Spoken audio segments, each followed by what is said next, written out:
The most important lesson I can share about brand marketing is this. You definitely, certainly, and surely don't have enough time and money to build a brand for everyone. You can't. Don't try. Be specific. Be very specific. About me, I'm half Brazilian, half Chilean. I can speak Portuguese, Spanish, and English. I lived in Brazil for a few years, lived in Cuba as well, and San Francisco, and I came to LA for college. One of my passions is doing this type of development and workshops, letting small businesses know how to build their business strong.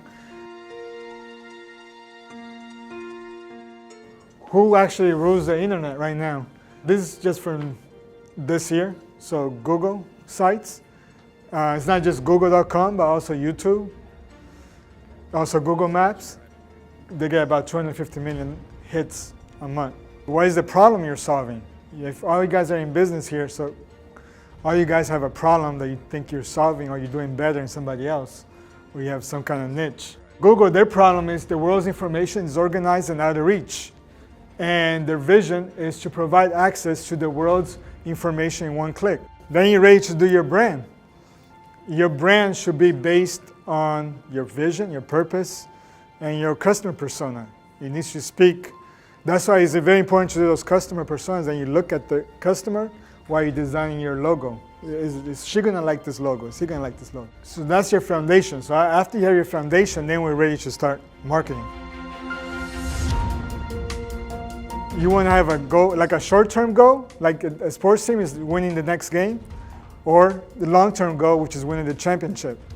In business, maybe how many sales you want to do next month. And your long-term goal, what do you want to do in 5 years from now? Are you going to have 2 locations? You're going to have the X amount of employees. So a quick example of how we would do something like this. Like this is a client, they want to get 120 sales a month in a period of 18 to 24 months. So they give you their goal and their term, how long.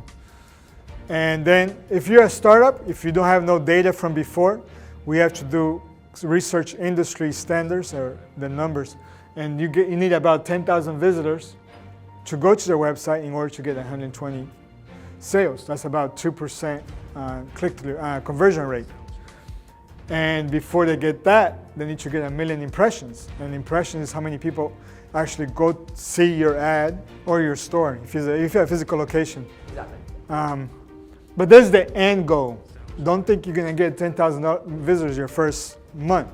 It's a process. Usually large companies, ones that make $5 million or more a year, and they recommend 6 to 12% of your gross should go to marketing. Marketing includes everything. Exactly. Like your Google pay-per-click, your agency you're paying, your foundation items, which would be like your website landing pages. So very important in marketing is understanding the rule of 7. The rule of 7 comes from the 1930s movie studios, where they actually, one of the bosses there figured out that it takes about 7 times that someone sees an ad before they consider going to see the movie. Now, that was the 1930s. So today we have all this media, all this social media. It's a lot more.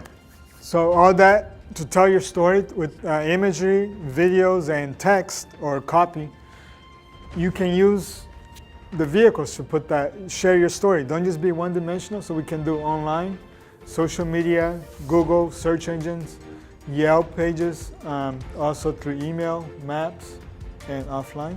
If you do pay advertising, and even if you don't underperform, don't think it's a wasted campaign because you get earned traffic.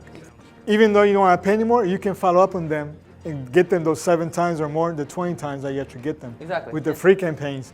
And that includes, like, you can do a referral campaign, you can do a value customer. Your offer can be so irresistible that you can take a loss, but you still gonna remember the data. Like Microsoft, when they launched the Xbox, they were selling the Xbox for less money than it cost them to make them, if you guys know that. Exactly. And they did that as a strategy to get market share. Do you guys have a plan, like a marketing strategy for 2020?